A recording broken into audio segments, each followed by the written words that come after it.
চিৎকার দিয়ে বলে জিবরাইল, তাহলে মক্কার মানুষ যে বলল আমার মালিক আমারে ভুলে গেছে, কথাটা কি সত্য? জিবরাইল কয় হুজুর না, সত্য না, আপনার মালিক আপনারে ভুলে নাই, কিন্তু কোরআন নাজিল করা বন্ধ করে দিছে। আমাকে মালিক আটকায়া দিছে আপনার একটা মিস্টেক হওয়ার কারণে। কারণ 3টা প্রশ্নের জবাব আপনার কাছে চাইল, আপনি বলছেন আগামীকালকে দিবেন। এই কথাটা আমার মালিকের কাছে মোটেও পছন্দ হয় নাই। আপনি যদি বলতেন ইনশাআল্লাহ, তাহলে আমি আয়সা পড়তাম। আমরা তো ইনশাআল্লাহ ছেড়ে দিছে, আর এটা আল্লাহর কাছে পছন্দ হয়েছে না। এই জন্য 15 দিন আমার আটকায় রাখছে। 15 দিন আপনি কাঁদছেন, ইনশাআল্লাহ না বলার কারণে মালিকের কাছে বক্তব্যটা পছন্দ হয় নাই রে। আমি আপনাদের কাছে জানতে চাই, আমাদের এখন করণীয় হলো প্রতিটা কাজে আমরা কি বলবো? ইনশাআল্লাহ। ইনশাআল্লাহ যেন না ভুলি। আরেকটা আমাদের আকীদা হলো নবীরা ভুলে না, নবীরা ভুল করে না, আল্লাহ ভুল করায়। কথা বলো, এটা হলো আমাদের আকীদা। নবীরা ভুল করে না, আল্লাহ ভুল করায়া দেয়। কেন ভুল করায়া দেয়? কারণ উম্মতদেরকে শিখানোর জন্য, উম্মতরা যেন শিখতে পারে। আমার যুবক ভাইয়েরা, তাই নবী একদিন না হয় ইনশাআল্লাহ ভুলেই গেল। এই কারণে কি 15 দিন নবী ইনশাআল্লাহ ভুলে গেছে? না, 15 দিন ভুলে নাই, আল্লাহ ভুলাইয়া দিছে। 15 দিন পরে জিবরাইল আসে, কারণ উম্মত যেন কিয়ামত পর্যন্ত আর ইনশাআল্লাহ না ভুলে যায়। আমার যুবক ভাইরা, তাই আমরাও বলবো, সব কাজে বলবো ইনশাআল্লাহ। কথা কয় না? আমি মাহফিল শেষ করে বাড়ি যাব ইনশাআল্লাহ। কথা কয় না? আমি এখান থেকে বাজারে যাব ইনশাআল্লাহ। আমি বিবাহ করব ইনশাআল্লাহ। আমি খানা খাবো তাও ইনশাআল্লাহ। তোমার কথা দিয়ে হয় না? রিবাব উড়ান, রিবাব বাড়ান, গলাটা না। আমি খানা খাবো, এখানে কি বলবেন? ইনশাআল্লাহ। যদি আপনি ইনশাআল্লাহ না খান তাহলে খাই থাকতেন না। মাই বিশ্বাস হয়েছেন আপনারা? খানা রেডি, বাবুর্চি স্পেশাল খাবার রেডি করছে, রুশ পোলাও করে সব সাজায় রাখছে। আল্লাহ কয় খাইবি গিয়ে দিল্লিতে, বাংলাদেশে খাই থাকতেন না। বাস্তব না বাস্তব? খাইতে পারছে? বাবুর্চি দিয়া পাক করাইলা, সব সাজায় রাখলো। আল্লাহ কয় খাবি না, দিল্লিতে গিয়া জামাইয়ের সাথে বইয়া খাইবে।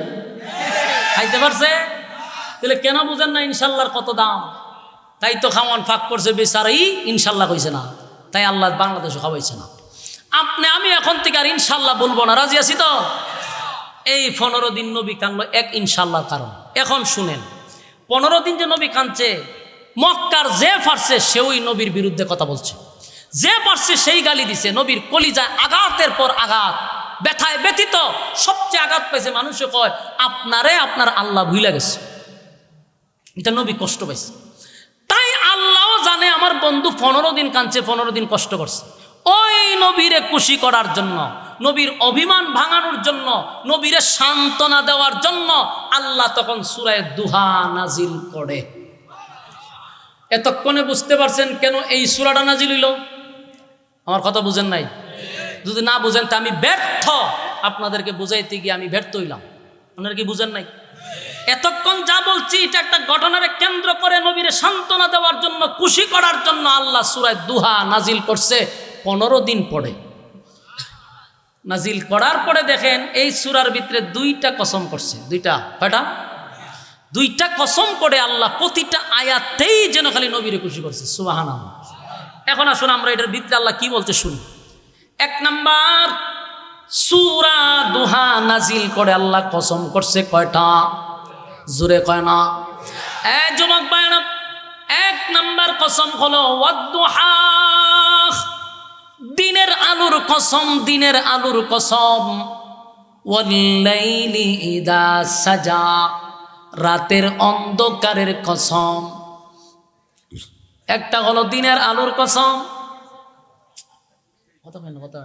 একটা হলো দিনের আলোর কসম, আরেকটা হলো রাতের অন্ধকারের কসম। কিন্তু তাফসীর কারকরা বলেন ওয়াদ-দুহার আরেকটা ব্যাখ্যা আছে, ওয়াল-লাইলির আরেকটা ব্যাখ্যা আছে। আল্লাহ বলেন ওয়াদ-দুহা, নবী আপনার সুন্দর সুন্দর উজ্জ্বল চেহারার কসম, উজ্জ্বল চেহারার কসম, জুরে কোন সুবহান। আল্লাহ তার বন্ধুর সুন্দর চেহারার কসম করছে রে। এরপরে বলেন ওয়াল্লাইলি ইদা সাজা, বন্ধু আপনার কালো চুলের কসম, আপনার কালো চুলের কসম। বন্ধুরে খুশি করার জন্য চেহারার কসম করছে, বন্ধুর চুলের কসম করছে। দুইটা কসম কেড়ে আল্লাহ বলেন মা ওয়াদ্দাআকা রাব্বুকা ওয়া মা ক্বালা। দুইটা কসম কেড়ে আল্লাহ বলেন মা ওয়াদ্দাআকা রাব্বুকা ওয়া মা ক্বালা।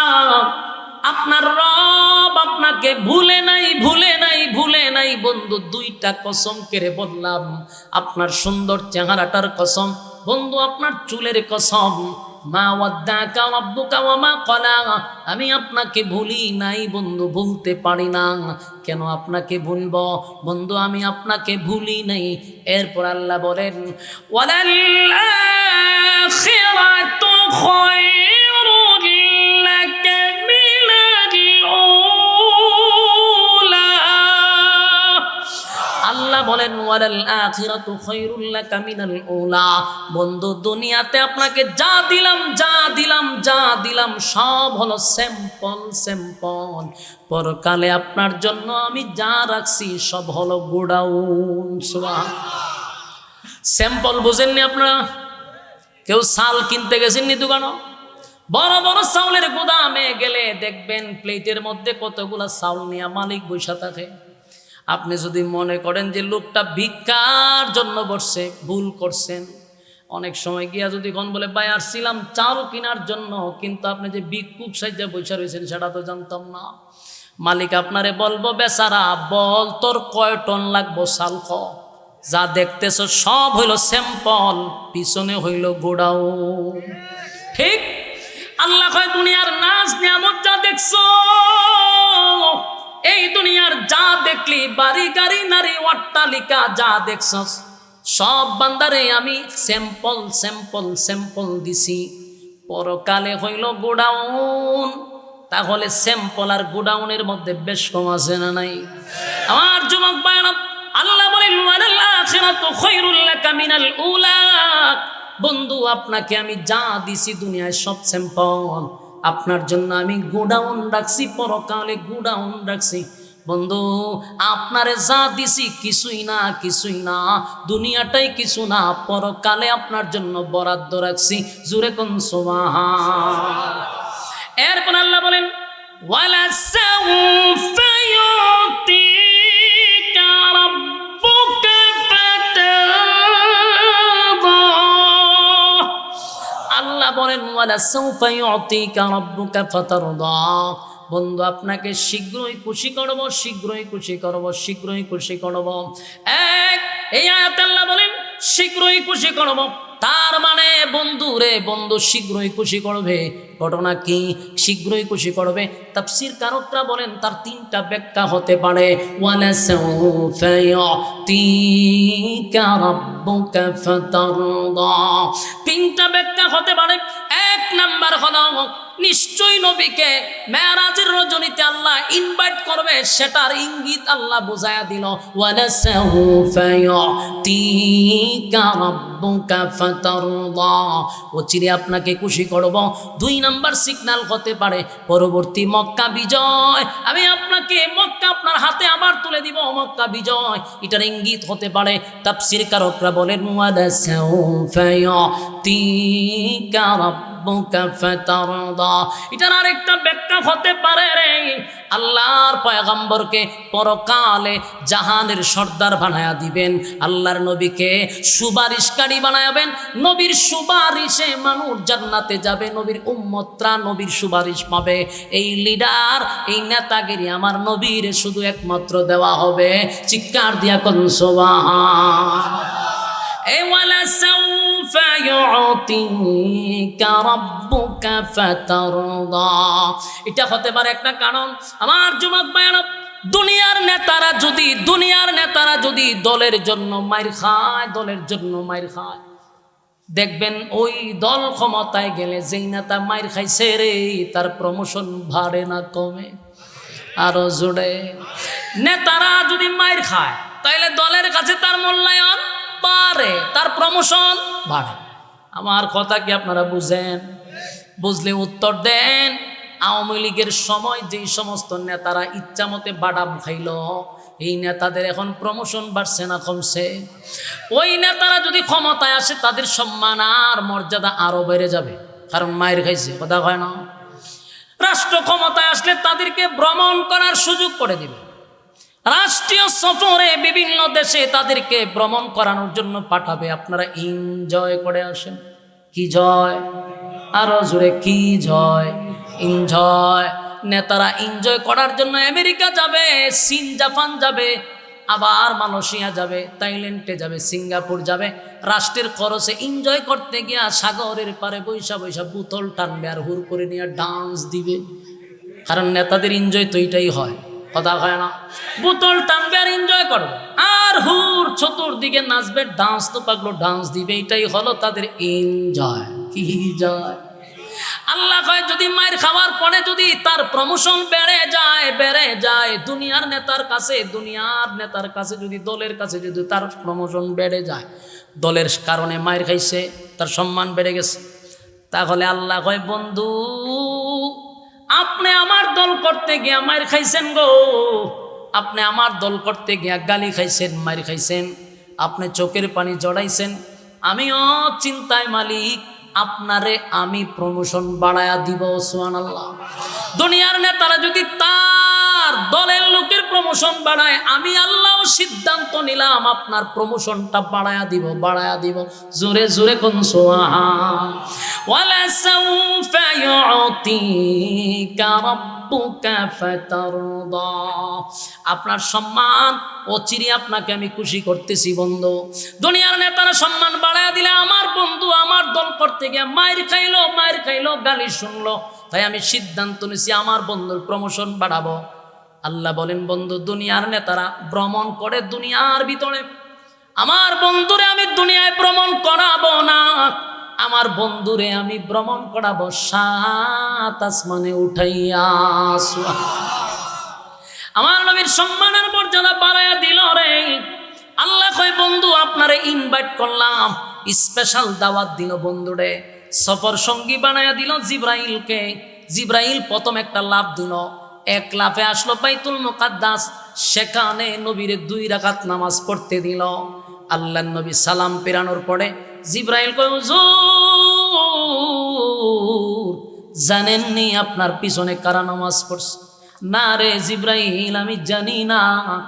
কয় হুজুর এই পৃথিবীতে আদম থেকে নিয়ে ঈসা রূহুল্লাহ পর্যন্ত যত নবী রাসূল দুনিয়ায় আল্লাহ পাঠাইল, লক্ষাধিক নবী রাসূল পাঠাইছে, সমস্ত নবী রাসূলকে এই বাইতুল মুকাদ্দাসে আল্লাহ আজকে ইমামতি আপনাকে লম্বা সফর বন্ধুরে জান্নাত দেখাইলো, জাহান্নামও দেখাইলো, সব নবী দেখলো। হাউজে কাউসারের পারে নবী গেল, সেটাও দেখে আসলো। যুবক ভাইরা আমার, এরপরে আবার নবীরে দুনিয়ায় ফিরাইয়া দিল।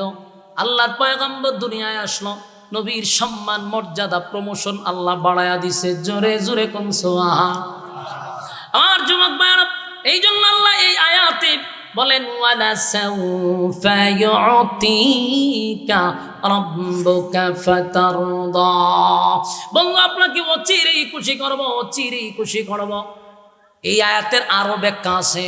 যুবক ভাইরা আমার, কিয়ামতের কঠিন ময়দানে যেদিন মানুষ বলবে ইয়া রাব্বি নাফসি নাফসি নাফসি নাফসি, আপনার মোটা ফিরেও বলবে ইয়া রাব্বি নাফসি, আপনার চিকন ফিরেও বলবে ইয়া রাব্বি নাফসি, জড়াওয়ালায় বলবে ইয়া রাব্বি নাফসি। এই এমন কোন পীর ফকির নাই যে বলবে না ইয়া রাব্বি নাফসি। আদম নবীর থেকে নিয়ে ঈসা রূহুল্লাহ পর্যন্ত সমস্ত নবীরা যেদিন বলবে ইয়া রাব্বি নাফসি নাফসি, সবার স্লোগান যখন হবে ইয়া রাব্বি নাফসি, একটা স্লোগান হবে রে ব্যতিক্রম। এই স্লোগানটার নাম হলো ইয়া রাব্বি উম্মতি। সুবহানাল্লাহ। আমার নবী শুধু বলবে রাব্বি উম্মতি,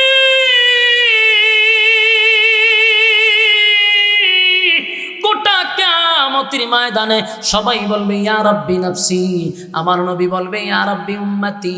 শুধু নবী উম্মত উম্মত উম্মত উম্মত বলে চিৎকার দিবে। আল্লাহ সেদিন বলবে বন্ধু আমি আপনাকে খুশি করব, আপনি কাঁদেন না। আল্লাহর নবী তখন বলবে আল্লাহ আমার আপনি কিভাবে খুশি করবেন? আমার একটা উম্মত যদি জাহান্নামের আগুনে জ্বলে আমি নবীরে আপনি খুশি করতে পারবেন না। চিৎকার দিয়া করুন সুবহান। আমার নবীর কত মায়া, নবীর কত মায়া গো, উম্মতের জন্য নবীর কত মায়া কত মায়া। আজকে আমাদের দেশে নবীরে ব্যবহার করে জিলাপি আর বিরানি খায় ইচ্ছা মতে। নবীর বিরুদ্ধে কেউ কথা বললে, নবীরে কেউ গালি দিলে ভণ্ডগুলার কোনো প্রতিবাদ নাই, কোনো আন্দোলন নাই। আন্দোলন হইল জিলাপি লইয়া আর বিরানি লইয়া। আমি স্পষ্ট বক্তব্য দিতে চাই, নবীর নাম বিক্রি করে খাবি না। যদি বিক্রি করে খাইতে হয় নবীর জন্য রক্ত দিতে হবে। কথা বল, নবীর জন্য রক্ত দিতে হবে। ভণ্ডামি ছাড়ো। নবীর নাম দিয়া দিয়া দাড়ি নাই মুছ নাই, নবীর সুন্নাহ অনুযায়ী চলে না, নবীর তরিকা মানে না, নবীর এতাআত করে না, মন গড়া জিন্দেগি চালায়। গাঁজা খাইতে খাইতে মুছ লাল করছে, আবার কয় আমরা আশিকে রাসূল। এরকম বন্ড নামক বাউলরা আছে না? না, আমার নবীর নাম বিক্রি করে খায়, অথচ নবীর তরিকায় চলে না, নবীর এতাআত করে না।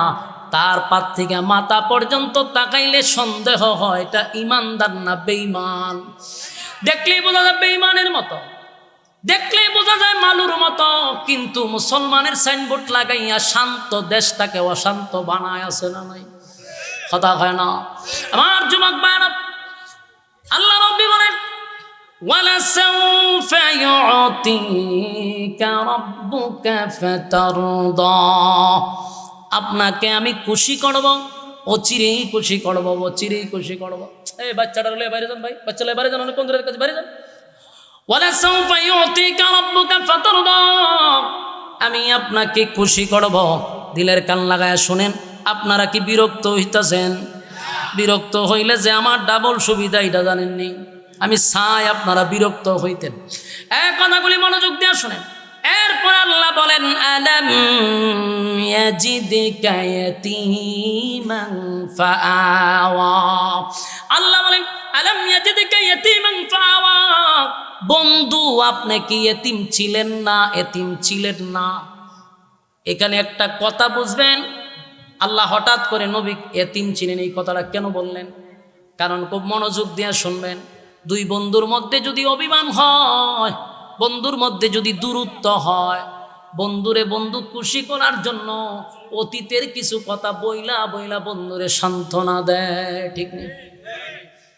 বন্ধুরে বোঝায়, বন্ধু তুই যে বললি আমি তোরে ভুলে গেলাম, তুই যখনই মুসিবতে পড়স বন্ধু আমি তোর পাশে দাঁড়াই। তোর ব্যবসা চলে না বন্ধু আমি ফুজি দিয়া দেই, বন্ধু ওখানে সমস্যা হলে দৌড়াইয়া আমি যাই। অতীতে তোরে এই করছি, বন্ধু বিপদে পড়ছ উদ্ধার করছি।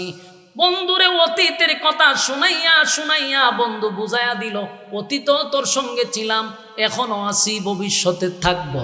সুবহানাল্লাহ। আল্লাহ ঠিক আয়াতের ব্যাখ্যা অনুযায়ী বন্ধুরে অভিমান ভাঙায় রে। দেখেন আয়াতের অর্থগুলো, আল্লাহ বলেন আলাম ইয়াজিদকা ইয়াতীমান ফাআওয়া, বন্ধু আপনি কি এতিম ছিলেন না? আপনি কি এতিম ছিলেন না? আপনাকে কি আমি আশ্রয় দেই নাই? তখন কি আপনারে ভুলছিলাম? যখন আপনি এতিম ছিলেন তখনই আমি আল্লাহ আপনারে ভুলি নাই। আর আপনারে নবী বানাইয়া বুঝি এখন আমি ভুলে যাবো, এটা কেমনে কইলেন? আল্লাহ বন্ধুর কাছে অভিমান ভাঙাইতেছে। বন্ধু কেমনে কইলেন গো আমি আপনারে ভুলে গেছি, আপনাকে ভুলে গেছি। বন্ধু আপনি কেমনে বললেন আমি আপনাকে ভুলে গেলাম? যখন আপনি এতিম ছিলেন তখনই ভুলি নাই, যখন আপনি নিঃস্ব ছিলেন তখনও ভুলি নাই, তখনও ছিলাম, এখনো আছি, ভবিষ্যতে থাকবো। এরপরে আল্লাহ বন্ধুর রাগ ভাঙানোর জন্য আল্লাহ বলেন ووجدك ضالا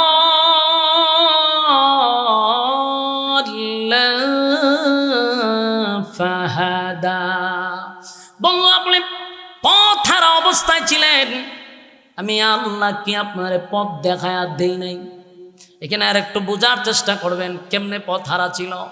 যেই লোকটার মা নাই, বাবা নাই, দাদা নাই, দাদি নাই, নানা নাই, নানি নাই, শ্বশুর নাই, আত্মীয় স্বজন পাশে নাই, এই ছেলেটা কি লেখাপড়া করতে পারে?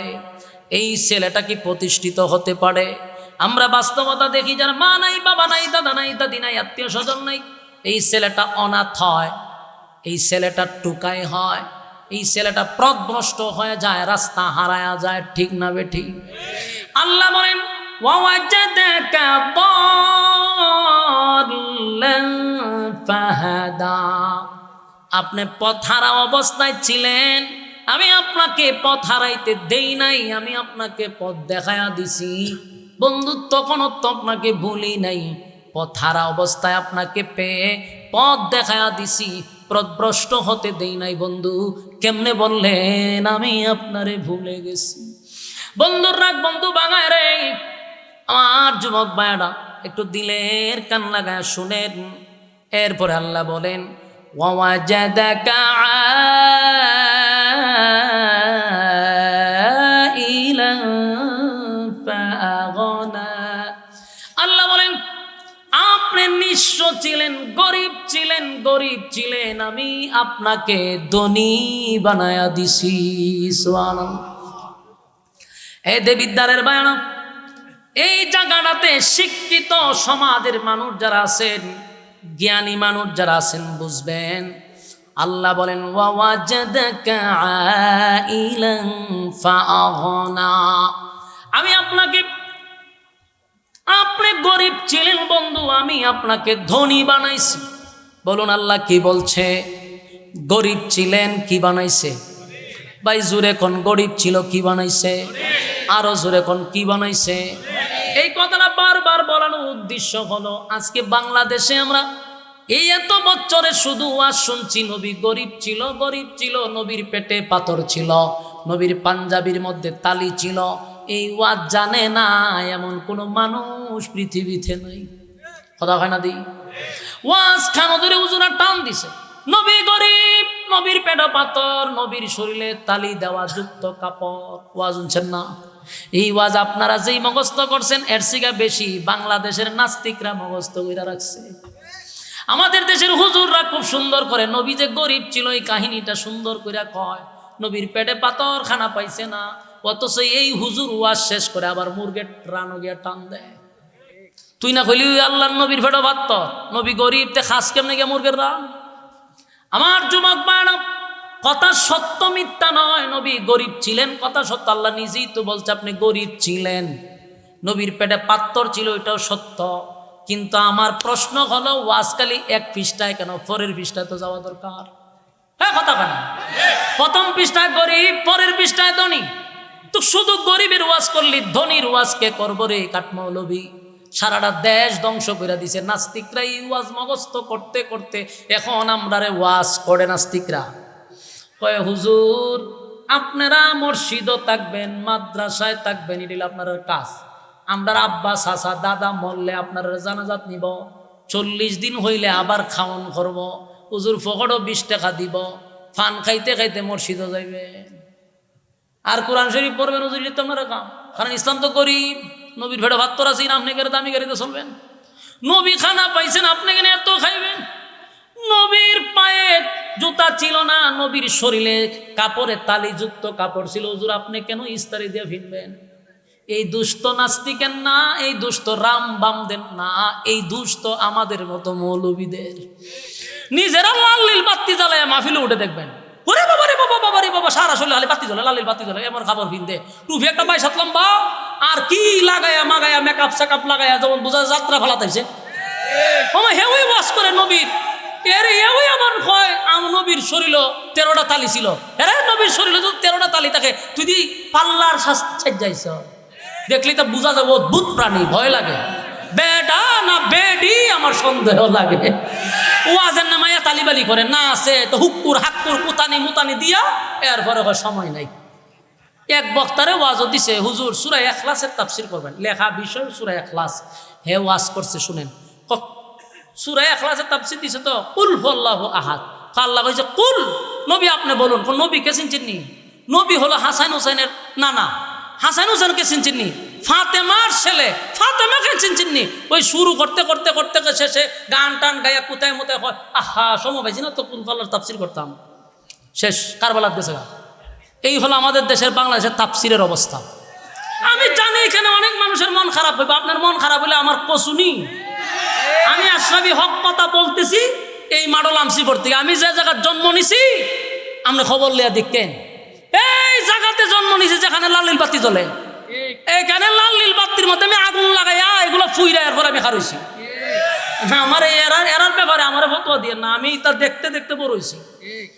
সুতরাং বন্ডদের ব্যাপারে অন্তত আমার সাথে কোনো আপোষ হবে না। আমার কথা হলো, এলেম তো আমারও নাই, আমি বলি না যে আমি পণ্ডিত, কিন্তু যতটুকু ওয়াজ করবো ততটুকু স্টাডি করতে হবে। বাপদাদার গিচ্ছা কইয়া তো পাবলিকের সামনে আমি বয়ান করলে চলবে না, আমার স্টাডি করে বয়ান করতে হবে। তুমি বয়ান করলা নবী গরিব ছিল, আল্লাহ বলছে ফরের জায়গায় আল্লাহ আপনাকে আমি ধনী বানাইছি, তো ধনী শব্দটা ইউজ করো না কেন? হ্যাঁ, গরিব বানায় এত দিলে 12টা বাজাইয়া নাস্তিকরা এই ওয়াজ দিছে বাংলাদেশে মগস্ত করাইয়া। এখন 2025 সালে যখন কোনো আলেম রাজনীতির মঞ্চে দাঁড়ায়, রাম বাম সুশীলরা আমাদের কয় হুজুর রাজনীতি করতেন কেরে, হুজুর রাজনীতি করতো কেরে, হুজুর থাকবো মসজিদ ও মাদ্রাসায়, হুজুর থাকবো জানাজা, হুজুর থাকবো দুয়া, হুজুর কেরে রাজনীতি। এই কথা বলার সাহস কেন পেয়েছে জানেন? এই গরিব ওয়াজে। কথা বুঝতেছেন? যদি আমাদের দেশের মৌলবীরা ফরের পৃষ্ঠায় ওয়াজ করতো যে নবী শুধু ধনী না, আল্লাহ নবী দেশ পরিচালনা করছে, নবী ছিল দেশের রাষ্ট্রনায়ক, এদেশের অনেক উম্মতরা এখনো জানে না নবী যে দেশ পরিচালনা করছে। অনেক মুসল্লি জানেই না যে নবী যে একসময় দেশের প্রেসিডেন্ট ছিল, অনেক উম্মত জানে না। আমার কথা বিশ্বাস হয় না? এই ওয়াজ তো কান পর্যন্ত পৌঁছায় নাই যে নবী দেশের রাষ্ট্রনায়ক ছিল। এই ওয়াজ করলে তো ইসলামের সম্মান বাড়ে না কমে? তুই গরিব গরিব কইয়া ইসলামটারে কই নিছস? গরিব তো ছিল, আমি অস্বীকার করি না, কিন্তু আল্লাহ তো কইছে ধনীও বানাইছি, আল্লাহ তো নবীর দেশ পরিচালনা করার ক্ষমতা দিছে, নবী রাষ্ট্র চালাইছে, সেই ওয়াজ করস না কেন? আর এই ওয়াজ না করার কারণে আজকে 2 টাকার সুশীলরা আমরারে কয় রাজনীতি পাইছেন কো, আমরারে কয় রাজনীতি বলে ভাইসি কই। আমার হাসিটা জায়গায় কথাটা শুনলে বিশ্বাস করবেন, আমার মনে হয় যে আমি 2টা মিনিট হাসি, গইরা গড়ি ঘুরে হাসি, হাসতে হাসতে এরপরে গিয়ে হেরে ধরি। আরে বেটা তুই যে আমার অদ্ভুত প্রশ্ন করে আমি রাজনীতি পাইছি কো, এটা অদ্ভুত প্রশ্ন না। আমি তো তোর প্রশ্নের জবাব দিতে পারবো যে আমি কোরআনে রাজনীতি পাইছি, নবীর সুন্নাত থেকে পাইছি। আর তোরে প্র্যাকটিক্যালে দেখায় দেয় আল্লাহ নবী নিজের দেশের প্রেসিডেন্ট ছিল, উমর দেশের প্রেসিডেন্ট ছিল, আবু বকর দেশের প্রেসিডেন্ট ছিল, উসমান দেশের প্রেসিডেন্ট ছিল, আলী দেশের প্রেসিডেন্ট ছিল, আলীর ছেলে দেশের প্রেসিডেন্ট ছিল। আমারে যদি কয় রাজনীতি পাইছি কই, কারণ ই মরা স্লোগান দিয়েন না, যে জাতি মইরা গেছে এর সামনে কি এর স্লোগান? এটা খবরস্থানও স্লোগান দিলে তো মুর্দার ওটা জীবিত হইতো। হেরার কাছে যে ওয়াজ করতে যেটা তুই আমার বেশি, আমি যখন বুঝতেছি আমার ওয়াজে অনেকই মন খারাপ হয়ে গেছে, মানে আওয়াজে বোঝা যায় যে ওজুর ওয়াজটা পছন্দ হইতেছে না। আপনার কার পছন্দ? এই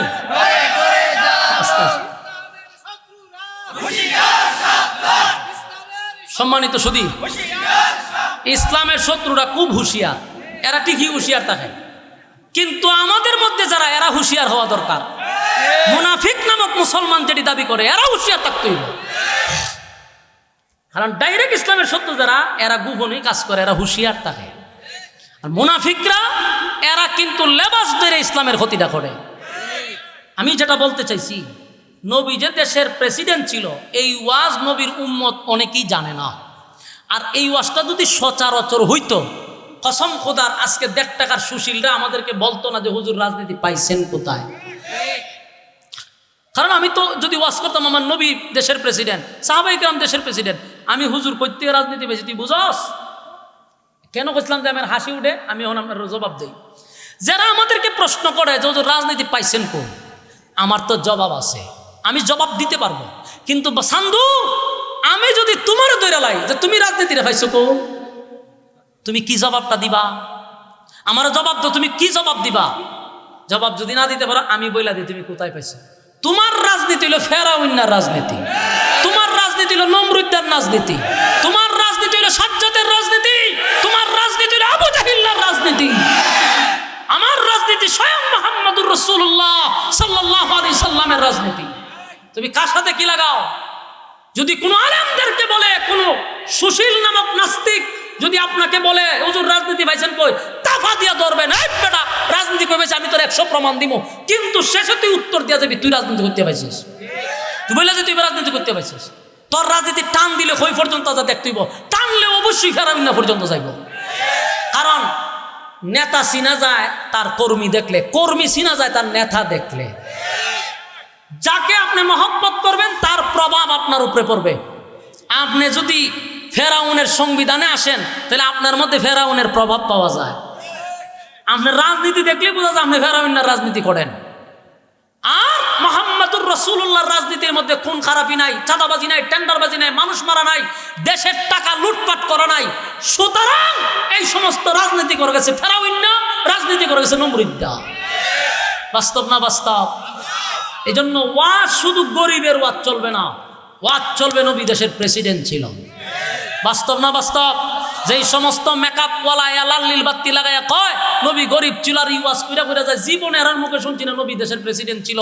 বেচারা আল্লাহর নবী দেশ পরিচালনা করছে, ওয়াজ কর, তাহলে তোরে জিজ্ঞাসা করবে না তুই রাজনীতি পাইছ কো। আজকে আমাদেরকে প্রশ্ন করে আমরা রাজনীতি পাইছি কো। সম্মানিত শুধু আমরা যদি এই প্রশ্নের জবাব দিতে পারি তাহলে একটা কথা জেনে রাখবেন, আগামীর দেশ হবে ইসলামের দেশ, আগামীর বাংলাদেশ হবে ইসলামের বাংলাদেশ। এই যে ঠিক কইছেন না, ফ্যান্ডেলের ভিতর পর্যন্ত।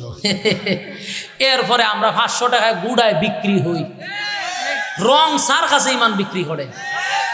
এক গুরু মার্কা দাঁড়াইছে, আয়া গুরু মার্কায় দেহে শ্বাস হলো প্রচুর মানুষ, গুরু মার্কায় চিন্তা করলো সব মনে মানুষের দিয়ে অভাব নাই, তো চিন্তা করলো আপনারা একটু চা খান, পয়সা এরা সবাই রং চা খাওয়া। তো গুরু মার্কার রং চা খাওয়াই জিগায় বুটটা কারে দিবেন, হগলি সব্যনাশ রং চা খাওয়াইছেন আপনি, বুটটা গুরু মার্কারই দিব। গুরু মার্কা সালামাল কি দিয়ে তো খুশি হয়েছে গেছে। কিছুক্ষণ পরে এই মজমাতি আইছে আপনার ছাগল মার্কা, ছাগল মার্কায় আসে দোকানদারের জিজ্ঞাসা আগে কি খাওয়াইছে, বেশি না রং খাওয়াইছে, হয়তো দুধ মার জনমের খাওয়ান খাওয়া দুধ চা, মানে দুধ চা খাওয়াইছে। পরে ছাগলে জিগায় বুট কারে দিবেন, দুধ চা খাওয়াইছেন আপনি, বুটটা আপনারই তো যেমন লাগে। ছাগল মার্কা সালামালকে দিয়ে গেছে খুব খুশি। কিছুক্ষণ পরে মহিষ মার্কাইছে, মহিষ মার্কা আইছে, আইয়া জিগাইছে আগে কি চলছে, দুধও গেছে রঙও গেছে, কত এখন তুলে কফি খাওয়া, জনমের খাওয়ানি খাওয়াইছে। জিগায় বুট কারে দিবেন, সব্যনাশ জীবনে আমরা রং থেকে দুধের উপরে উঠছি না, কিন্তু আজকে আমরা কফি পর্যন্ত গেছি গা। বুট আপনি পাইবেন, বলুন তো দেখি বুটের মালিক কয়টা? একটা, কিন্তু দিছে কয়জন রে? 3 জন। হের ইমান আছে না গেছে? ইতালের মুসলমান হচ্ছে আমরা, কথা কয় না? বুটের আগে আমরা 500 টাকার কাছে বিক্রি হয়ে যাই। এই জাতি আবার হয় শান্তি, শান্তির মারে মাইরা দাফন করে লাইছস, তুই শান্তি তালাশ করস কোথায়? শান্তির মারে বাসায় রাখ, শান্তি ভাইবি, শান্তি মেরে লাইছ তুই 500 টাকা গোটা বিক্রি হইয়া শান্তি পাওয়া যাব? নেতার তো দোষ নাই, নেতার থেকে আগে খায়, এরপরে নেতা যাইয়া লই আমি, খালি বইয়া লই আমি, চেয়ারটাত বইয়া লই, চেয়ারে বসে কয় খাইছিলে না, ওখানে আমার খাইতে দে। খাইতে খাইতে খাইতে উন্নয়ন উন্নয়ন করতে করতে দেশ আমার বিক্রি কইরা বেগম পাড়ায় বাড়ি বানাইয়া দিছে, দেশের টাকা পাচার কইরা আমরা জিন্দিগিটা শেষ করে দিছে। নেতার কিসের দোষ? খাইছত না তুই? আমাদের এই কালচার পরিবর্তন করতে হবে, পারবেন?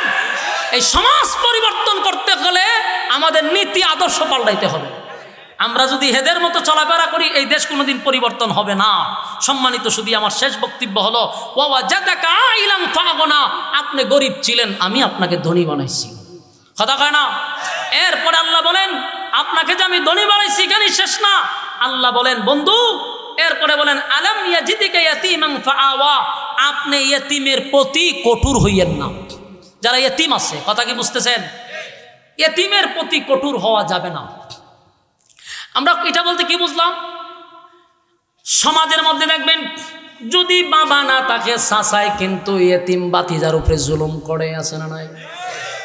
হ্যাঁ, সম্পদ বাপের সম্পদ চাচায় লিখে নিয়ে গেছে ছোট থাকতে, এটা একটা জুলুম করলেন আপনি, এর জবাব আছে না নাই?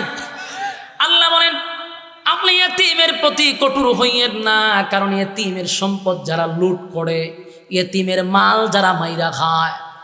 আমার যুবক ভাইরা শুধু ইয়েতিম বোঝায় নাই, মিসকিনের মাল মাইরা খাওয়া যাবে না। মানুষের হক, মানুষের অধিকার নষ্ট করা কথা কয় না তুই অধিকার নষ্ট করতে পারবেন? ওরে বাপরে বাপ, বাপরে বাপ, আমরা দেশে খাওয়াইন না এমন খাওয়াইন না বাইরিছে রে ভাই। গতটা 16টা বছর খাইতে খাইতে খাইতে খাইতে একেবারে লেপটিন শুদ্ধা খাই দিছে। লেপটিন বুঝুননি, বাথরুম খাইয়া লাইছে।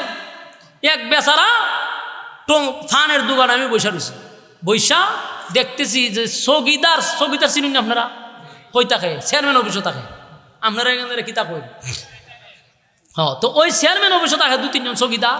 দেখি 2 মহিলা এই সগিদারের লোক লাগছে ঝগড়া। তো দূর থেকে কিছু শোনা না গেল, বোঝা যায় যে মহিলা 2টা লাগছে কার সাথে, সগিদারের লোকে। অনেকক্ষণ ধরে ঝগড়া লাগছে। লাগার পরে সগিদারে কি বুঝাই টুজাই দিছে, সগিদার ভিতরে যাবার ঠাই না ভাই টুটালা। আধা ঘন্টার মতো পরে এই 2 মহিলা গেছে। কতক্ষণ পরে আমি যে দোকানে বসা, এই দোকানে আইছে 2 সগিদার সিগারেট খাইতো। আবার পরে আমি জিগাইলাম, ভাই সাহেব কিতাব মহিলার সাথে কেড়ে লাগছিলেন? অন্তে শরম পাইছে যে হুজুরে দেখছে। না হুজুর কিচ্ছু না, এটা গ্রামের মহিলা। আমি না ঘটনা কিতাব মেদি ঘরের ভিতরে যান ঠান দিয়া দিয়ে আপনার বাইক করে নিছে ঘটনা কিতাব। তো বুঝে লাইছে পুরা ঘটনা হুজুর দেখছে, তার শর্মায় লাভ কি?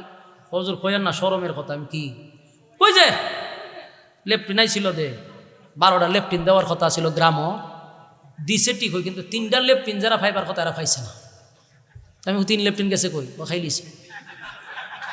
আমি জিগলাম কে খাইছে, বুঝুন না কে খাইছে। আমি সব বনে লেফটিনও খায়, ভাল্লা লেফটিন আরো কত তা খায়। সেদিন বুঝতে পারলাম যে এই জাতি কত নিচে নামছে, খাইতে খাইতে খাইতে খাইতে বিধবার লেফটিনও খাই দিছে। সি সি সি সি সি, বাংলাদেশ কোনো পৃথিবীতে একটা দেশ যে যারা লেফটিনও খায়, ঠিক না বেটি? রাস্তাঘাট খাইছ, বালু খাইছ, কংক্রিট খাইছ, ইট খাইছ, ব্রিজ খাইলিছ, খাইয়ালা লেফটিনটা খাস কেমনে? এই জাতির কাছে আপনি কি আশা করেন? আমরা গুড়াই আবার এরার কাছেই দেই যে আপনারই খাই, অসুবিধা নাই, খাইতে তা হোক। তো খাইতে খাইতেই দেশ আর উন্নত কদিন হবে? কথা কয় না? খাইলো তো সবাই, এখন যারা আছে এরা কি খায় না? জনমের খাওয়ান খাইতেছে। ভাববেন না যে এখন যারা বসে এরা খায় না, এরা আরো বেশি খাইতেছে। এখন বাইরিব, একদিন আসবে এদের খাওয়ানো বাহির হবে ইনশাআল্লাহ।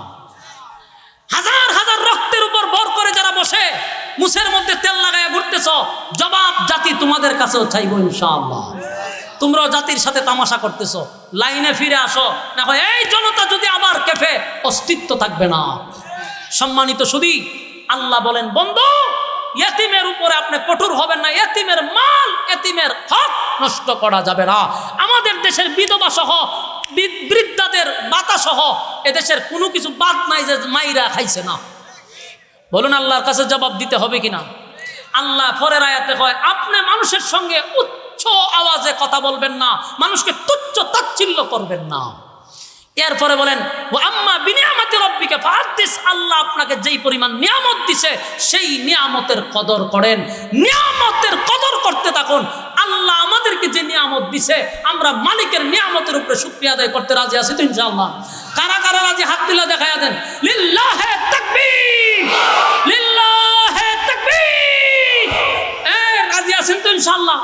আমরা এই কথাগুলির উপরে বলনেওয়ালা শুনলেওয়ালা উভয় সহি সহি আমল করতে রাজি আছি ইনশাআল্লাহ। আল্লাহ আমাদের সবাইকে কথাগুলির উপরে বলনেওয়ালা শুননেওয়ালা সবাইকে আমল করার তৌফিক দান করুক, আমিন। সম্মানিত সুধী শুনেন, আমার পরে একজন একটু ওয়াজ করবে, এরপরেই সাইদ আহমদ কলরব আসবে। আমি ফোনেও কথা কইছি যে আসতেছে ইনশাআল্লাহ 10টার ভিতরেই কলরবের সাইদ এখানে উপস্থিত থাকবে, এতে কোনো সন্দেহ নাই। আপনারা বসেন, বয়ান শুনে তারপরে যাবেন, রাজি আছি ইনশাআল্লাহ। আল্লাহ সবাইকে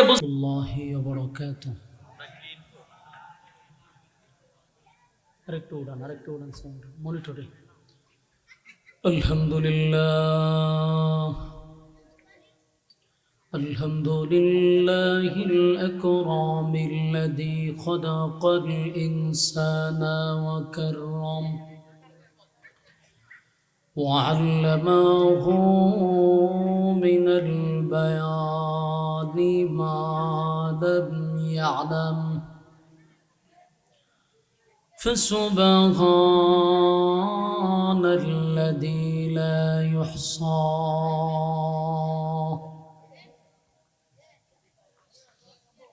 امتنانه باللسان ولا بالقلم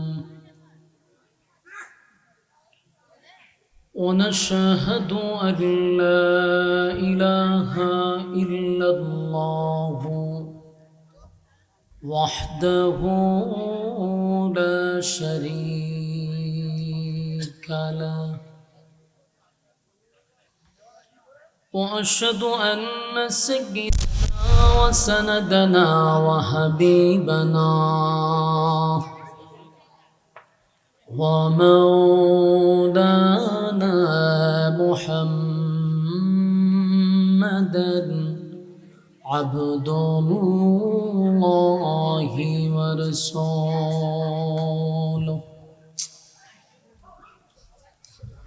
أرسله بالحق بشيرا ونذيرا وداعيا إلى الله بإذنه وسراجا منيرا أما بعد فأعوذ بالله من الشيطان الرجيم ভাই আপনাদের ভলান্টিয়ার নাই দেখলাম তো পোশাক পরা এই যে চিল্লিটা করতেছে প্যান্ডেলের কাছে তো চিল্লি করলে তো ওয়াজ শেষ বাচ্চা কাচ্চা দৌড়াই দেন আপনারা ভলান্টিয়ার যারা আছেন একটা বাচ্চা জানে না কথা না বলতে পারেন দায়িত্ব পালন করেন যাদের বেজ লাগানো আছে আপনারা দায়িত্ব পালন করেন ভাই তেলাওয়াত করুন তো একটু ইকো দিন আর এটা এইভাবে নয়েজ মারে কেন নয়েজটা বন্ধ করেন ইকোটা এখানে সাউন্ড পাতলা করে ইকো মারেন পরে ইকোটা বন্ধ করেন বিসমিল্লাহির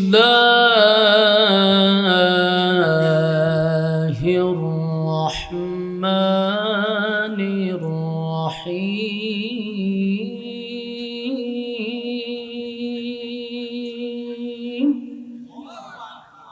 ইকো তুলেন আরো তুলেন والضحى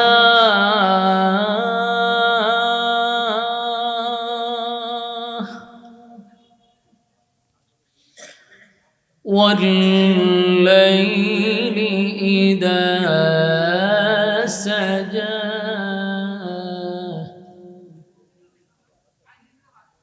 ما ودعك ربك وما قلى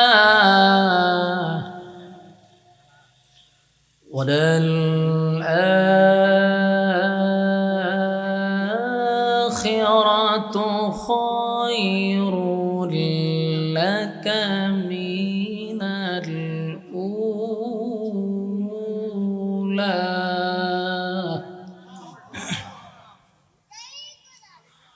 ولسوف يعطيك ربك فترضى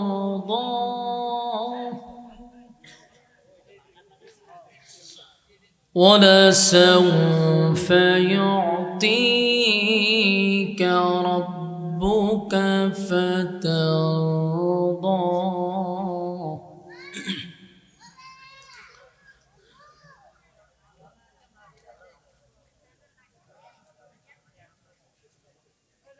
والضحى والليل إذا سجى ما ودعك ربك وما قلى وللآخرة خير لك من الأولى ولسوف يعطيك ربك فترضى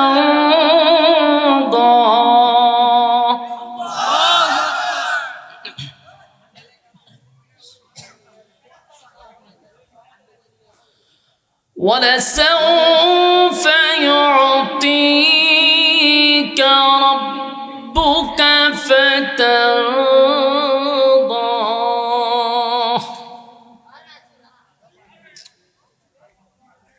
কথা বলে কেন ভাই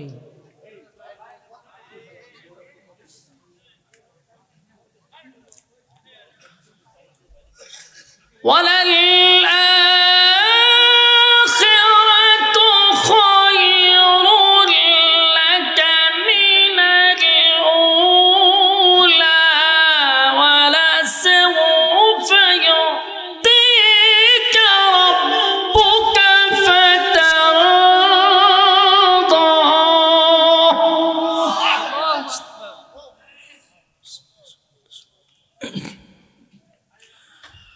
وَلَلْآخِرَةُ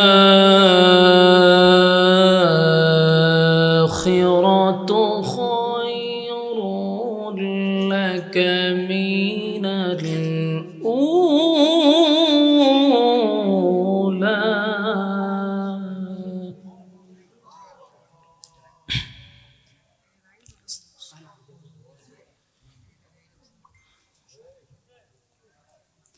وَلَسَوْفَ يُعْطِيكَ رَبُّكَ فَتَرْضَىٰ.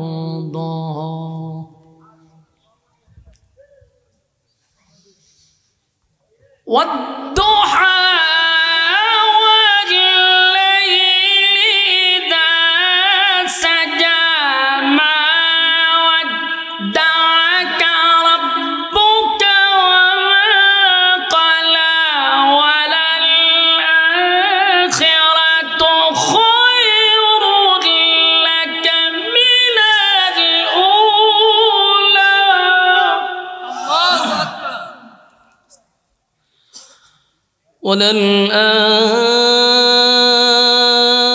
وَلَلْآخِرَةُ خَيْرٌ لَكَ مِنَ الْأُولَىٰ.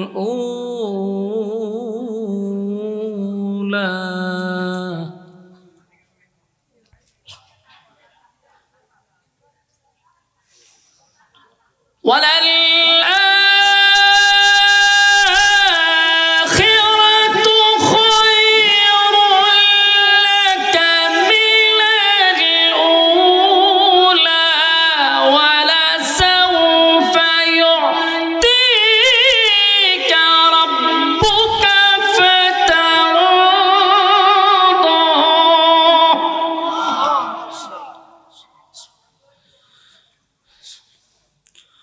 وَلَسَوْفَ يُعْطِيكَ رَبُّكَ فَتَرْضَىٰ.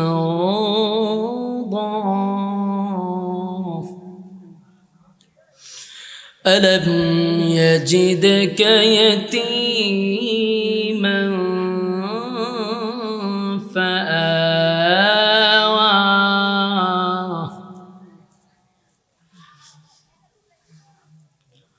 وَوَجَدَكَ ضَالًّا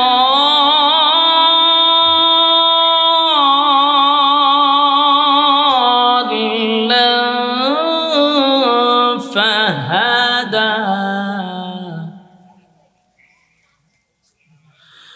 وَوَجَدَكَ عَائِلًا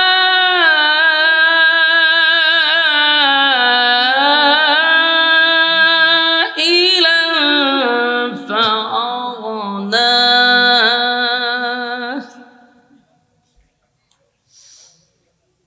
فَأَمَّا الْيَتِيمَ فَلَا تَقْهَرْ.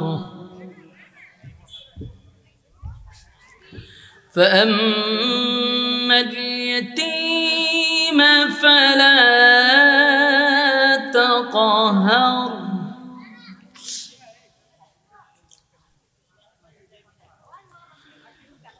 وَأَمَّا السَّائِلَ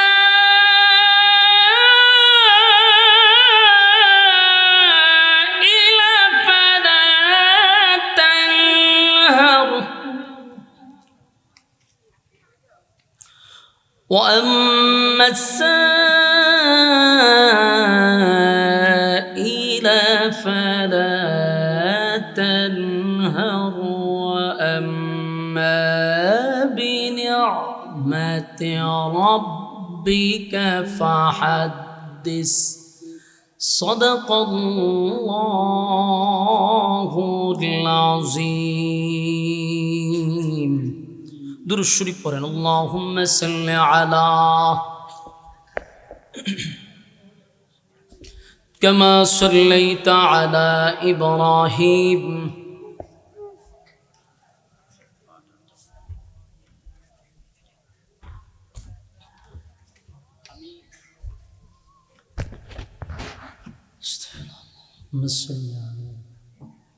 আমি স্বেচ্ছাসেবকদের দৃষ্টি আকর্ষণ করছি, আমাদের যে সকল মেহমানবৃন্দরা আসছে তাদেরকে আপনারা সাদরে গ্রহণ করবেন এবং প্যান্ডেলের পেছনে যতগুলো দোকান আছে আপনারা সরাই দিবেন এবং এখানে কোনো যেন শব্দ না হয়, মেহেরবানি করে আপনারা আপনাদের দায়িত্ব পালন করুন। اللهم صل على محمد وعلى آل محمد كما صليت على إبراهيم وعلى آل إبراهيم إنك حميد مجيد اللهم بارك على محمد وعلى آل محمد كما باركت على إبراهيم وعلى آل إبراهيم إنك حميد مجيد मेरा दिल तलब रहा है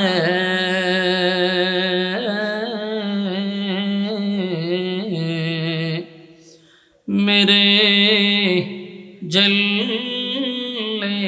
रहा है सीना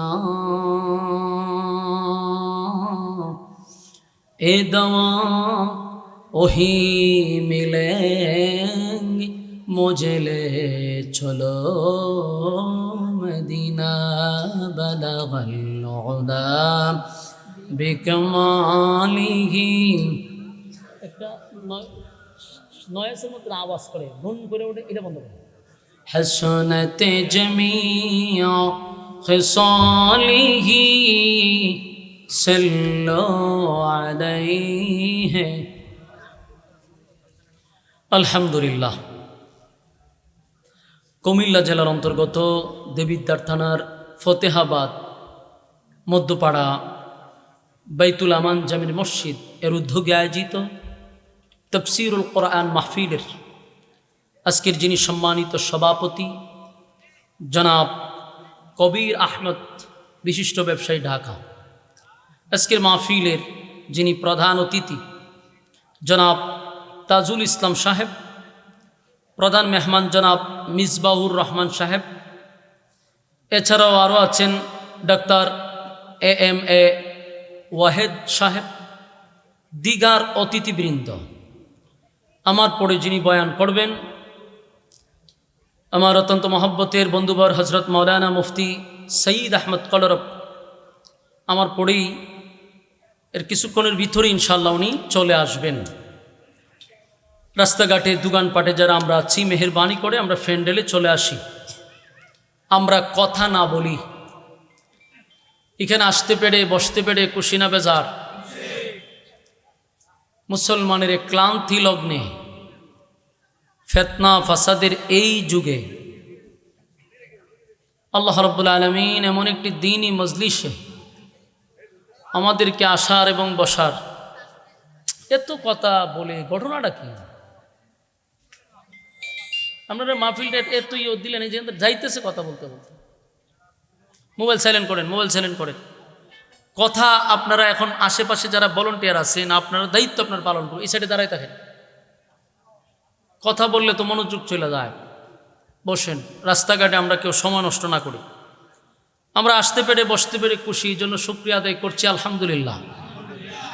লক্ষ কোটি দুরুদ এবং সালাম আল্লাহর সৃষ্টির প্রধান আকর্ষণ জনাবে মুহাম্মদুর রাসূলুল্লাহ সাল্লাল্লাহু আলাইহি ওয়াসাল্লামের উপর। সম্মানিত সুধী, আমরা যদি আগামী কাল পর্যন্ত বেঁচে থাকি, হায়াত যদি থাকে, রাস্তাঘাটে গল্প আড্ডা আমরা করতে পারবো যদি বাচ্চা থাকি। কিন্তু বেঁচে থাকলেও আগামী কালকেই মাহফিলটা আপনার জন্য হবে না। কথা কি বুঝতে পারছেন?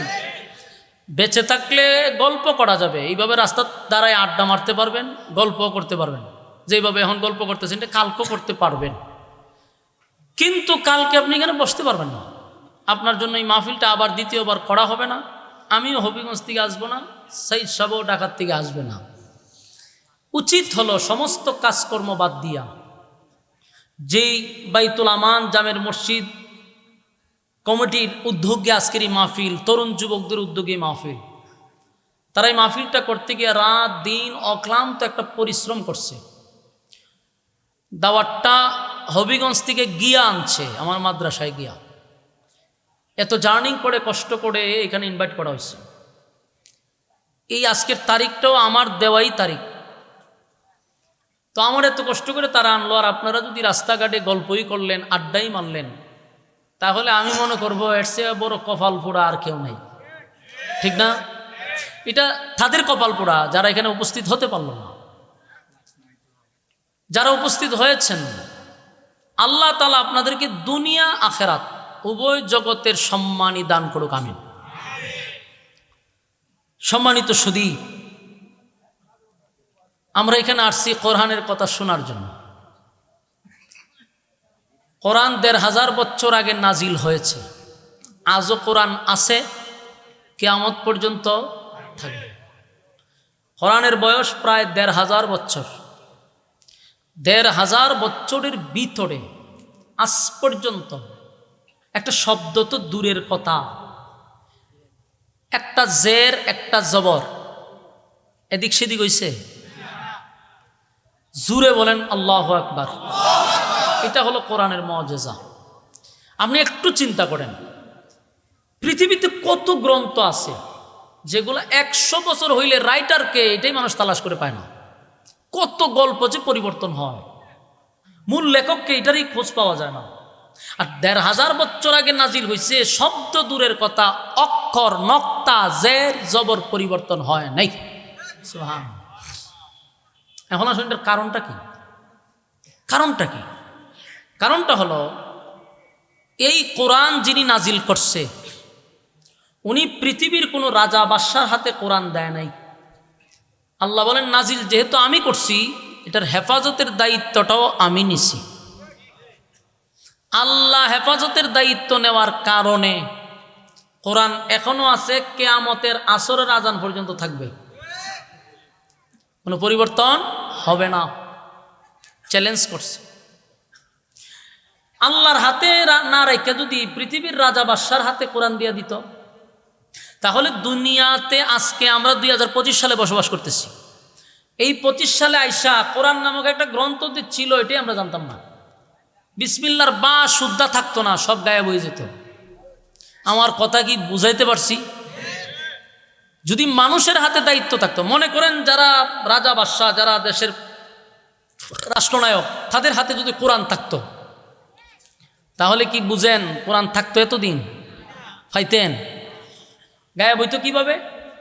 এক এক সরকার এসে বলতো, এক এক আয়াত উঠায়া দিত। মনে করেন ধরে নেন, আপনারা ভলান্টিয়ার এই পর্দাটার ইবাজত দাঁড়ান, পর্দাটার ইবাজতে ২ জন দাঁড়ায় থাকেন, এখানে কথা হচ্ছে, দইরা নিয়ে আসেন স্টেজে, শয়তান সব গিয়া বইছে গাঢ়, কেন লড়াছড়া করতেছে? কথা না বলি, মনোযোগ দেন। দেখেন এক এক সরকার আসতো, মনে করেন রাষ্ট্রের হাতে দায়িত্ব কোরআনে, তো সরকার এসে কি করতো? বলতো যে না, জিহাদ সম্পর্কে কোনো আয়াত থাকতে পারবে না, এটা উঠাইয়া দিতে হবে, আইন ফাঁস হয়েছে। সরকার যদি কেউ উঠাইয়া দিতে হবে, রাখার ক্ষমতা আছে কেউ? আমরা ২-১ দিন আন্দোলন করতাম, কিন্তু উঠাইয়া দিত। কথা কয় না? আমার কথা আপনারা বুঝেননি, বুঝলে হা না কইয়েন। উঠাইয়া দিত। মনে করেন জিহাদের আয়াত উঠাই দিল এক সরকার আইসা, কিছুদিন পরে আরেক সরকার আয়া বলতো যে না, আমরা নামাজের আয়াত উঠাই দিতেইব, কারণ নামাজের আয়াত থাকলে আমাদের জন্য এটা সমস্যা, কারণ আমরা নামাজ পড়ি ইলেকশনের আগে, এর আগে তো আমরা নামাজ পড়তে পারি না। এখন যদি নামাজ চলমান থাকে, এটা আমরার জন্য মারাত্মক লজ্জা, উঠাইয়া দাও, উঠাইয়া দাও। সরকার বলছে উঠাইয়া দিত, রাখার ক্ষমতা আসেনি, তো গেল নামাজের আয়াত, জিহাদের আয়াত। আরেক সরকার আয়া বলতো ফর্দার আয়াতের কোনো দরকার নেই, যেহেতু আমাদের দেশের নারীবাদীরা বেশি রাস্তায় আন্দোলন করে শালীনতার জন্য, পোশাকের জন্য, তাহলে ফর্দার আয়াত উঠাইয়া দাও। দিল আরেক সরকার আয়া ফর্দার আয়াত উঠাইয়া। এরকমভাবে আইতে আইতে মনে করেন ডক্টর ইউনূস পর্যন্ত আমরা আসলাম। ডক্টর ইউনূস আইসা প্রথমে বলতো যে সুদের আয়াতটা উঠাই দিতে হবে, আয়াত রাখা যাবে না। উনি আইসা দিত সুদের আয়াত উঠাইয়া। এইভাবে আস্তে আস্তে এক সময় দেখা যেত বিসমিল্লাহর বাড়াও নাই, শেষ কোরআন নাই। এরকম যে উঠাইয়া দিত, এটা আল্লাহ জানেনি। কথা কন্যা দিই।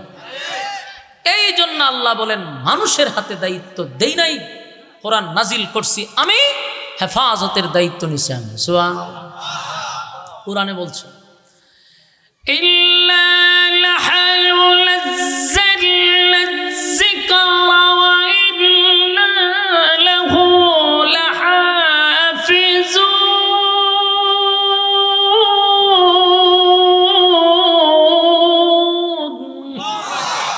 আল্লাহ কয় নাজিল করছে আমি, তার হেফাজতের দায়িত্ব নিছি আমি। সুবহানাল্লাহ। তো সম্মানিত শুধু গেল এক, মানে কোরআন যে হেফাজতের দায়িত্ব আল্লাহ নিছে, এই জন্য কোনো পরিবর্তন হয় নাই। আরেকটা আশ্চর্যের ব্যাপার হলো, পৃথিবীতে যত গ্রন্থ আছে প্রত্যেকটা গ্রন্থের রাইটার কিন্তু দুর্বল। কেন দুর্বল? শেষে দেখবেন একটা বক্তব্য লেখে, আমার ভুল হতে পারে, ধরিয়ে দিবেন, সংশোধন করব। তার মানে যিনি লেখছে উনি দুর্বল, সে জানে যে আমার ভুল হইতে পারে। শুধু পৃথিবীতে একটা গ্রন্থ আছে যে রাইটার হেডলাইনে লেখছে ভুল নাই। সুবহানাল্লাহ। এটা হলো আল কোরআন। এটা হলো ভুল নাই, এখানেই শেষ না, কইছে সন্দেহ নাই, ভুলও নাই। সেই কোরআন থেকে কথা শুনতে আসছেন। আমি আপনাদের সামনে কমপ্লিট একটা সূরা আপনাদের সামনে তেলাওয়াত করছি, 93 নম্বর সূরা। সূরাটির নাম হলো সূরা দুহা। আপনাদের সামনে তেলাওয়াত করছি। এই সূরার বাহিরে একটা কথাও বলা হবে না ইনশাআল্লাহ। রাজি আছেন? আরামের ঘুম হারাম করছেন, নরমাল বিছানাতে বসছেন, কি গিচ্ছা শুনবার লিগা গল্প বাপদাদার কথা হবে কোরআন থেকে। তাহলে আমাদের বসাটা কাজে লাগবে, কিন্তু শর্ত হলো মনোযোগ লাগবে। গিচ্ছা কাহিনীতে মনোযোগ লাগে না, কোরআনের কথা শুনতে গেলে মনোযোগ লাগে। আমরা এই সূরাটাকে প্রথম আলোচনা করব যে সূরাটা মূলত কেন নাজিল হলো। আমরা নাজিলের কারণটা জানব। সূরা অথবা আয়াত তিনটা কারণে নাজিল হয়েছে। কয়টা কারণে? তিন। এক হলো কোনো প্রশ্নের জবাবে, অথবা কোনো সমস্যার সমাধানে, অথবা কোনো ঘটনাকে কেন্দ্র করে। এই তিন কারণের যে কোনো এক কারণে আয়াত অথবা সূরা আল্লাহ নাজিল করছে। আমি যে আপনাদের সামনে সূরাটি তেলাওয়াত করছি, সূরাটি মক্কাতুল মুকাররমায় নাজিল হয়েছে। ভাইজান কথা কোন যেত না, আল্লাহ রাসূল আপনারা আমার পরে জোরে জোরে কথা কইবেন, কিন্তু আমার সময় কথা কইবেন। আমি গেলে এর পরে যা মন চা তা কইবেন। আমার কাছে আমার এটা একটা রূপ মনে করেন যে আমি এই দিকটা আমি মাইনা নিতে পারি না। আমার কথা হলো কথা তুইব, কাউন্টার দিতে হইব, তাইলে আমি আপনাদের সামনে কথা বলতে পারবো। এখন আপনারা যদি বিরক্ত হন, আমার কি করার আছে? পান কথা তো আমার ব্যক্তিগত না, কথা হবে কার? আল্লাহ। আপনি যে অন্যর সাথে কথা বলতেছেন, আল্লাহর থেকে আপনি অন্যদের কথায় দাম দিতেছেন কেন? কোরআনকে আপনি ছোট করলেন। এই জন্য মনোযোগ দিয়া শুনবেন। দেখেন সূরাটার নাজিল হয়েছে একটা কোন তিনটা কারণে, এক ঘটনা, অথবা প্রশ্নের জবাবে, অথবা সমস্যার সমাধানে। আল্লাহ রাব্বুল আলামিন এই সূরাটা যে নাজিল করলো, এটারও একটা ঘটনা আছে, কেন্দ্র করে সমস্যার সমাধানে এই সূরা নাজিল করছে। আমি সংক্ষেপে শুধু আপনাদেরকে বলবো সূরাটা কেন নাজিল হলো, এবং এই সূরার প্রতিটা আয়াতে আয়াতে আয়াতে শুধু আল্লাহ তার বন্ধুকে খুশি করছে। সুবহানাল্লাহ থাকলে কইতে পারেন। প্রতিটা আয়াত আপনি অর্থের দিকে খেয়াল করবেন, দেখবেন প্রতিটা আয়াতেই যেন শুধু নবীরে খুশি করলো। এই সূরাটাই যেন নবীরে খুশি করার জন্য আল্লাহ নাজিল করছে। আমরা এই সূরার সরল তর্জমায় সামনে যাব, আগে ঘটনাটা শুনি কেন নাজিল হলো। আপনারা যদি নাজিলের কারণ শুনেন, এরপরে সরল তর্জমা শুনেন, তাহলে আপনারা বুঝতে সুবিধা হবে এবং একটা বিষয়ের উপরে আলোচনা শুনে বাড়িতে যেতে পারবেন। এখন আসুন আমরা শুনি। মক্কাতে যখন রাসূল একত্ববাদী খোদার দাওয়াত দেয়, তখন মক্কাতে তিনটা দল ছিল: দ্বিত্ববাদী, তিত্ববাদী, বহুবাদী। দ্বিত্ববাদী হলো দুই খোদায় বিশ্বাসী, তিত্ববাদী হলো তিন খোদায় বিশ্বাসী, বহুবাদী হলো বহু খোদায় বিশ্বাসী।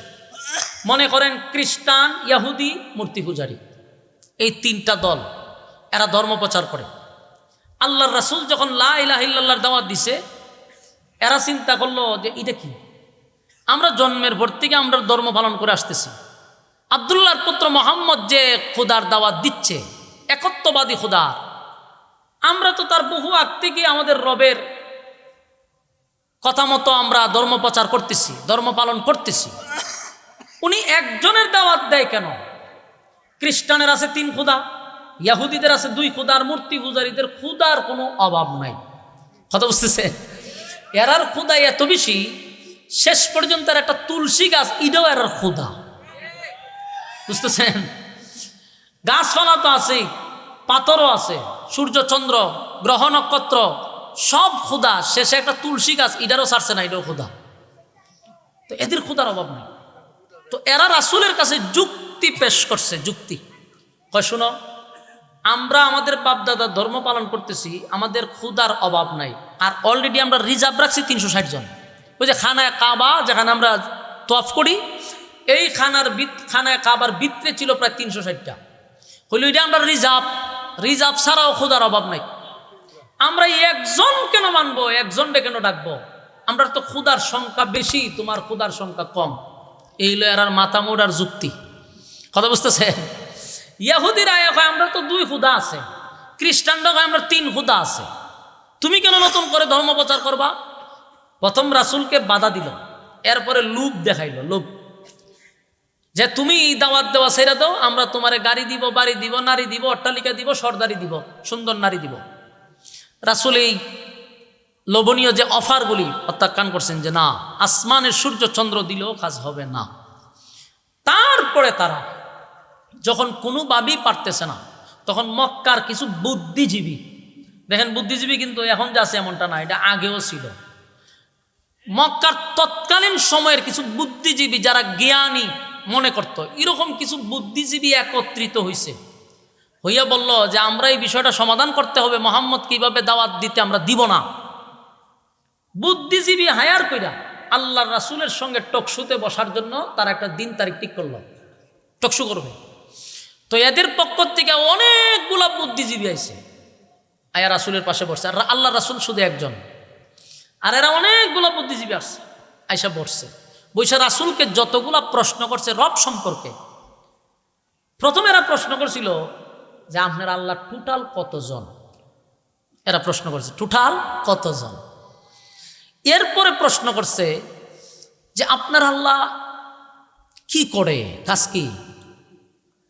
3 নম্বর হলো আপনার আল্লাহ বিয়া শাদী করছেনি, বাচ্চা কাচ্চা আসেনি। 4 নম্বর হলো আপনার আল্লাহর শক্তি কি পরিমাণ, আমরা খুদাদের সাথে পারবো নি। আপনার এলাকাত নাউজুবিল্লাহ আসেনি? কোন সময় এখন ঠাডা বললে তিনি কইতিব তো। এখন দেখেন প্রশ্নগুলা ইয়াদ রাখতেন কিন্তু। 1 নাম্বার আপনার আল্লাহ কয়জন, 2 নাম্বার আপনার আল্লাহ করেটা কি, কাজ কি, খাম কাজ করেনি, 3 নাম্বার বিয়া শাদী করছেনি, 4 নাম্বার শক্তি কি পরিমাণ।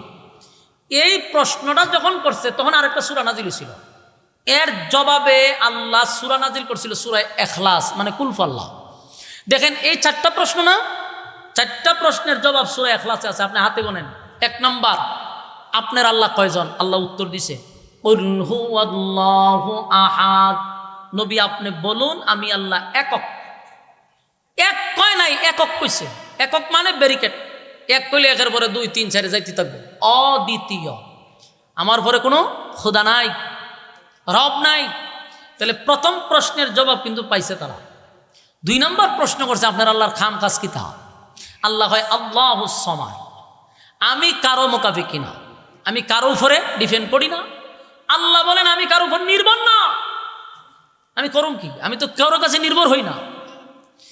3 নম্বর তারা প্রশ্ন করছে বিয়ার সাথে আল্লাহ করছেনি, আল্লাহ উত্তর দিছে লাম ইয়ালিদ ওয়া লাম ইউলাদ, আমি আল্লাহ কাউকে জন্ম দেই না, কারো কাছ থেকে জন্ম নেই না, জন্ম দেইও না, জন্ম নেইও না। তাহলে 3 নম্বর প্রশ্ন তো পাইছে। 4 নম্বর আপনার আল্লাহর শক্তি কি পরিমাণ, আল্লাহ কয় ওয়ালাম ইয়াকুল্লাহু কুফুয়ান আহাদ, আমার সমকক্ষ, আমার সমতুল্য কেউ নাই। তাহলে আপনারা ডাবল ফাইলেন আর একটা সূরার সরল তর্জমা শুনছেন, নামাজ যখন দাঁড়াইবেন তখন এই কথাগুলি স্মরণ হইলে আপনার পড়তে মজা লাগবে। দেখেন এই 4টা প্রশ্নের জবাব আল্লাহ ইখলাসে দিয়ে দিছে। আমি একক, আমি কারো উপর নির্ভর না, আমার সন্তান কারো কাছ থেকে আমি জন্ম নেইও না, জন্ম দেইও না, আমার সমকক্ষ কেউ নেই। 4 প্রশ্নের জবাব পাইছে। এদিনের টকশু শেষ। পরে আরেকদিন আবার কিছু বুদ্ধিজীবী নিয়ে তারা আবার রাসূলের সামনে আসছে।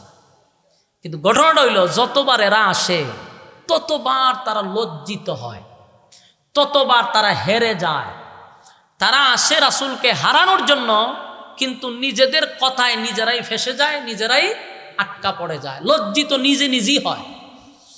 রাস্তাতে আয়সা তারা বলল যে দেখো, আমরা মক্কার বাসা বাসা কিছু বুদ্ধিজীবী আনছি মোহাম্মদকে লজ্জিত করার জন্য, কিন্তু মোহাম্মদ আমাদেরকে লজ্জিত করে না, আমরা নিজেরাই লজ্জিত হই। কারণ আমরা যতটা প্রশ্ন করি মোহাম্মদকে, উনি খণ্ডন করে, প্রতিটা কথার উত্তর দেয়।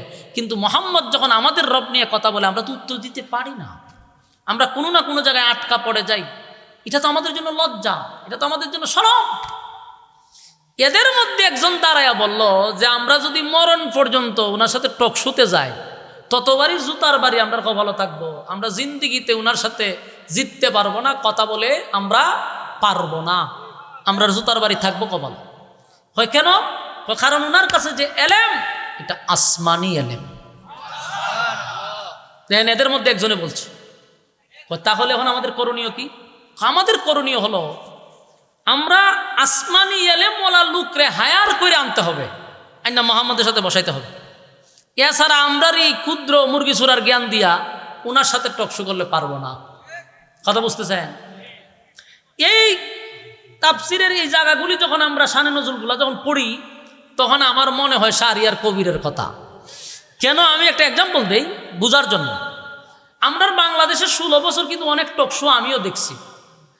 পরিকল্পিতভাবে একজন আলেমকে টিভিতে বসাইতো, 5টা নাস্তিক বসা থাকতো, উপস্থাপন যে করতো সে সহ নাস্তিক। মানে উদ্দেশ্য ছিল জাতির সামনে আলেমদেরকে হেও করা, লাঞ্ছিত করা, অপমানিত করা। 5টা নাস্তিক হইতো একজন আলেমরা রাখতো। আল্লাহর কি কুদরত! ওই যে আসমানি আলেম, 5টা নাস্তিক মিলল একজন আলেমরে কোনোভাবেই কোনো টকশুতে আজ পর্যন্ত হারাইতে পারে নাই। এখান থেকে কি বুঝলেন? আলেমদের কাছে যে এলেম, এটা আসমানি। দুনিয়ার যত মুরগি সুরা এক জায়গায় হোক না কেন, যত বুদ্ধিজীবী নামক প্রতিবন্ধীর এক জায়গায় হোক না কেন, আলেমদের সাথে কোনোভাবেই পেরে ওঠা সম্ভব না। অতীতে 16 বছর দেখছি আমরা।